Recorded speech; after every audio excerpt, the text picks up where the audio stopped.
So with all the complaining on Facebook, Reddit, and Twitter, finally Mobboy went under the pressure and released Wear OS 3.5 for the Ticwatch Pro 3. And I have to say, it has become absolutely amazing. It has rejuvenated my watch and has made it so much more useful. Part of the reason why I like Wear OS 3.5 is because you get access to the new modern apps like Google Calendar, Audible by Amazon, which I absolutely love. And this watch has become an amazing secondary watch that I use for the gym or when I go out and do sweaty activities like skateboarding, because I don't want to get my nice little Galaxy Watch 6, which has more of a fabric band. That fabric band, it's just annoying to swap it out to the silicone band every time I want to go exercise. So I simply just swap the watches, one for the other, and I can take this with me wherever I go. And I love that it's also a really good travel watch because, I can bring it to a foreign country. I don't mind if it gets stolen or whatever. It's not a big deal. This thing is only worth maybe $100. And what's amazing about this old piece of hardware from 2020 is that you can probably get a really good deal on Facebook Marketplace or just buy new for like less than $200. So I think it's a really good bargain device, but there are some caveats, some features have been removed. And I'm also going to show you some really cool things that you can do with this watch, ways to customize it so that you get the most out of it. So check it out. I bought this in September of 2020. I paid full price. This is not a sponsored review or anything. I just really like the hardware.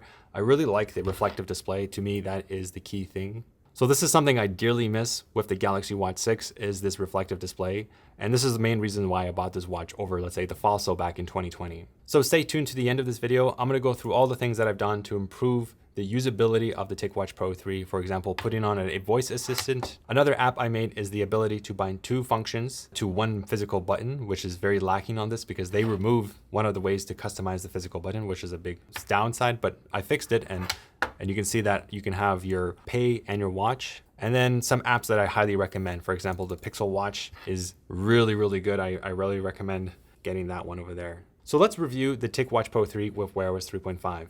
One of the things that you'll notice immediately is how modern the operating system feels. It just feels very smooth, and it's such a nice improvement over the old Wear OS. If I look back at the old Wear OS 2.0, it just looks so outdated and looks kind of nasty. And because you've upgraded to Wear OS 3.5, you're gonna get access to all the new modern apps. And Google Calendar is absolutely amazing. You get Gmail, WhatsApp, all the app developers are switching to enforce that you must be on Wear OS 3.5 or later. Too bad we don't have Wear OS 4.0. But if you're stuck on Wear OS 2.0, you're not going to be able to get access to all the new apps. And obviously they remove Google Assistant and stuff like that. So you definitely want to upgrade. I don't think that there's any downside to upgrading. You're basically going to go on with the rest of the pack of all the new modern watches like the Pixel Watch 2 and the Galaxy Watch 6. Let me show you a couple of these apps that I really like. So I'm going to press on the side and that opens up all your apps and you can pin it. So right now I pinned my favorite app. So obviously I need to go into the Play Store quite a lot. Audible is an amazing app. I really recommend getting that one. Just being able to listen to your audiobooks and just pair it with your AirPods, for example, it is a game changer. Now the strength training app is really, really good. And I'm gonna tell you how to get that in a separate video. You need to do some steps. Unfortunately, Google killed the best strength training app they've ever created. I actually made a dedicated full video on how to sideload this. So here's the app. You can set your rest over here. I'd like to set it to 1 minute. It helps me stay really focused in the gym, and I hit start. And it's so simple. That's what I love about it. It's just such a simple app. You just start your exercise, you start doing your strength training, you lift weights, do chest presses. It'll automatically detect it. It has machine learning built in, local device. It's really good. It's quite good, and you train it as you do your more exercises. It'll get better at recognizing. In fact, one of my best use cases with the Ticwatch Pro 3 as a secondary watch is that I always bring it to the gym. I have Audible, which I listen to my audiobooks. I can connect it to my AirPods, and I have the strength training app, Google's official strength training app. Yes, I brought it back. I'm gonna tell you how to get that later. What's really great about this is I don't need to bring my clunky phone with me. I can simply just go out, put on my AirPods, bring my watch with me, and it feels so liberating to go to the gym and simply just have your watch and have all the entertainment you need, noise cancellation for all the loud weights and stuff like that, and be able to track your reps and stay really focused in the gym. I'm gonna talk about the Google's strength training app. It's one of the best. It's very underrated. It's really weird that they killed that app, but I'm gonna tell you how to bring it back in a separate video. I really like Next SMS. It's a really good app. You can reply and stuff like that. It makes things really easy, especially since Google Assistant doesn't work with text messaging. I'm gonna get into that a little bit later. Google Keep is one of my favorite apps. I just love it so much. Being able to put my grocery list and stuff like that, it's just a very convenient way. It's all synchronized to your phone, to your watch, your computer. It is a very basic, simple app, but it's one of the best note-taking apps. I think it's very underrated. Actually, it's just game-changing. All right, so one thing I want to talk about is calendar versus agenda. Agenda is going to be deprecated in Wear OS 4.0. In fact, if you have a Galaxy Watch 6, you don't have agenda anymore. Now, one of the main benefits with the calendar app is that you get tasks now. So I have all these tasks over here. And a lot of people freaked out because you weren't able to synchronize your work calendar onto your watch anymore. And you can only load one Google account, at least that's what I do. I only load one Google account on my Wear OS watch. So you only get the calendars associated with that Google account. Well, I actually have a workaround. It's a little script that I'm gonna share in a separate video, and I'm gonna tell you how to do that. So if you have that use case where if your work has segmented, your personal workspace and your work workspace, then I'm gonna give you a script that you can use to synchronize and have all your calendar events. I'm not gonna show you how it works. So I'm gonna go into the calendar app, but you can see that all my work stuff is starting to show up here, and I'm gonna show you how you can do that. This is one of the main reasons why I have my Wear OS watch on me all the time, is to be able to know when the next calendar work event is happening. And without that functionality, without seeing your work events, I'm saying, what's the point of wearing a watch? It's all related to time, added glance information, ambient information. So you can see that right now I have this really, really good Pixel watch face. And you can see that there's a huge complication over here that shows your next upcoming calendar event. So let me add a calendar event just to explain. So I'm gonna use my shortcut long press. It's a little slow. Add a calendar event in 2 hours titled, "This is a test." Yes. All right. So it's gonna take a while to synchronize, and oh, there it is. It's already there.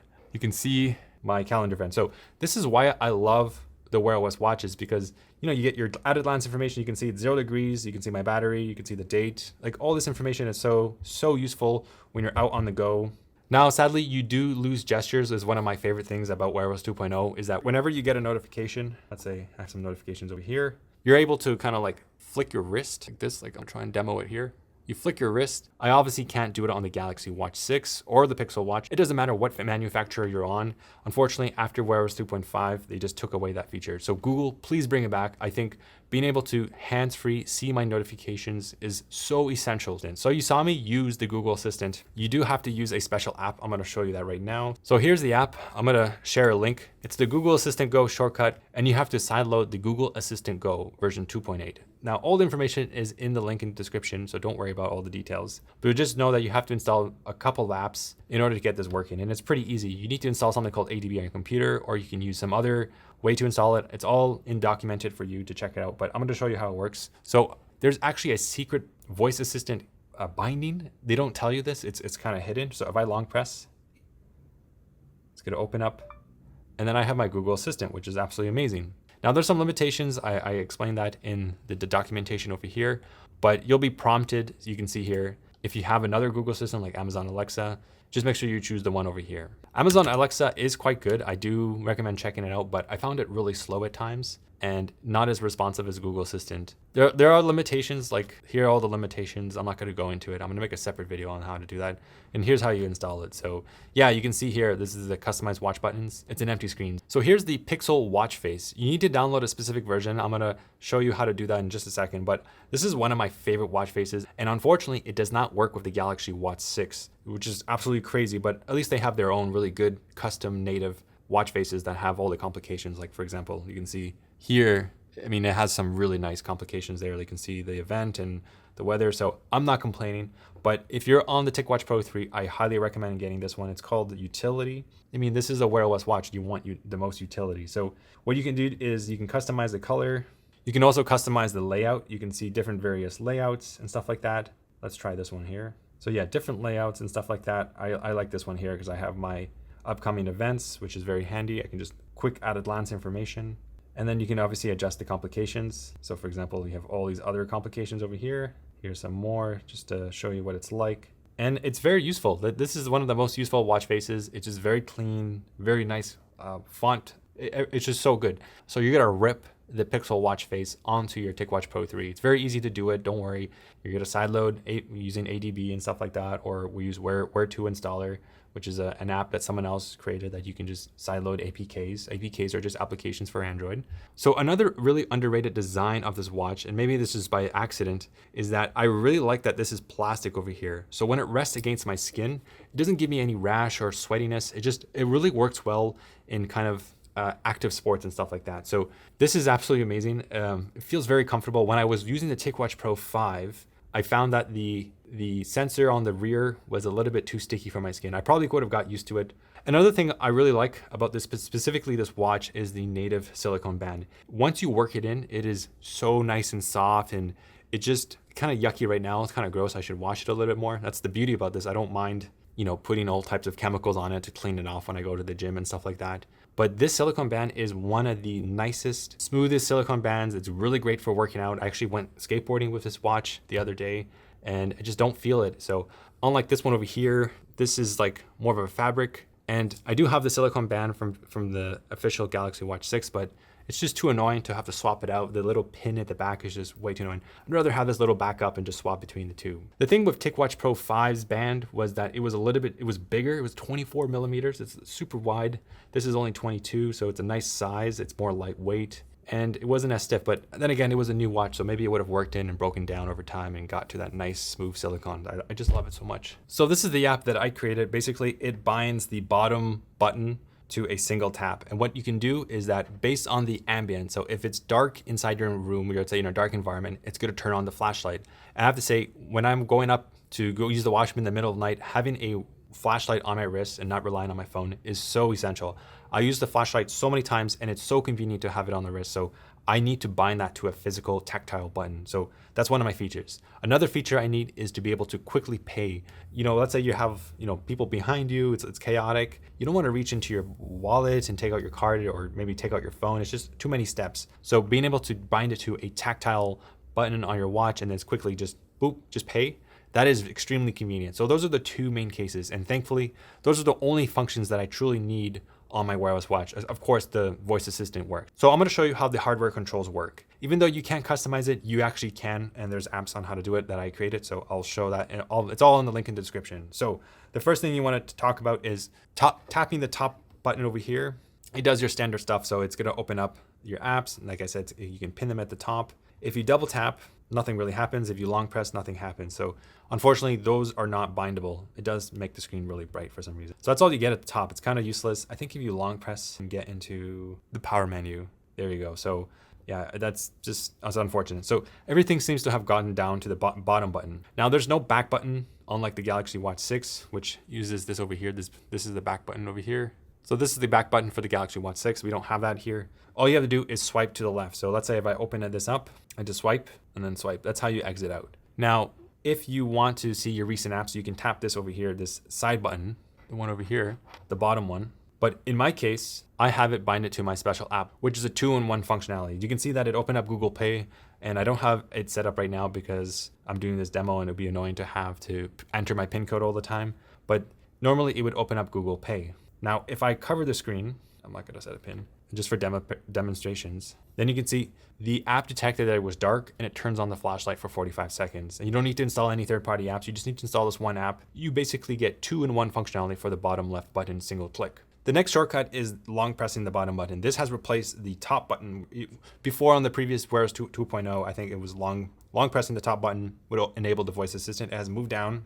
And they don't show you this anywhere, by the way, because the official Google Assistant for Wear OS is not supported on any of the Pixel watches, unfortunately. So you have to do a side-loaded version. So you long press, and then it turns on the Google Assistant. It's a little slow there. You can see that, right? It's not as fast and responsive as this guy over here. That's one of the downsides of these older watches. And the final shortcut is double tap the bottom button in order to switch between different apps. And this is really useful if you're in the gym, for example, and you want to quickly swap between your strength training app and then maybe go back to your texting app or something like that. So let me demonstrate that. Okay, so open up Google Keep, strength training app, double tap, Google Keep. So that could be your other app, like say Audible or a texting app or something like that. And there you have it. Those are all the hardware shortcuts. And of course, you need to install some software on the side in order to get the maximum benefit out of your hardware controls. So what are the downsides with this upgrade? Well, I found that it made my watch a little bit slower in specific use cases. Now, if you're just going to be using this as a basic user, you check your notifications, you check the time, check little applications here and there, you're not doing any crazy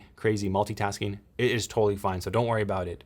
However, when I do have Audible running in the background, listening when I'm in the gym, I have the strength training app running in the background, and then I'm trying to reply to a text message, things do seem to skip or get slow, and that is a little bit concerning. So The processor, you can see it's not as snappy as a modern watch like the Pixel Watch or this nice Galaxy Watch 6. So just be mindful of that. It's going to be a little bit slower. I'm sure the Ticwatch Pro 5 is super fast and zippy. So that's one of the main downsides. If you're going to upgrade and plan on multitasking and doing a whole bunch of things, I recommend disabling Wi-Fi. What happens is that when Wi-Fi is enabled for some reason, it tries to connect to it, which it shouldn't, and it really does drain the resources. For some reason, Wi-Fi, it just really kills the resources on this and makes things intolerable and very slow. So I'm just pure Bluetooth, and things work pretty well. So I'm still very happy with the results and the fact that it's still somewhat responsive. All right, so what do I think about the Ticwatch Pro 3 in 2024? Is it worth buying? Well, if you can get one used or a really good discount online, I definitely recommend it. Maybe anything less than 150 US dollars. But if you're gonna pay more than that, I recommend maybe just try and get the upgraded Ticwatch Pro 5 or a Pixel Watch or a Galaxy Watch 6, because you're gonna have, a lot more snappier operating system in the end. Now, my main use case is that this is my beater watch. I can throw it anywhere. I can go travel.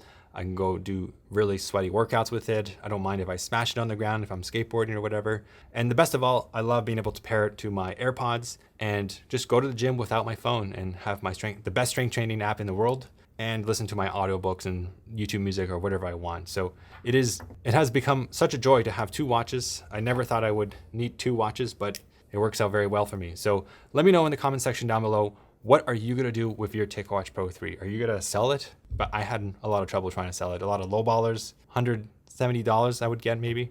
Are you gonna sell it? Are you gonna buy one? Or are you inspired to update? Let me know in the comment section down below, and I'll see you in the next video.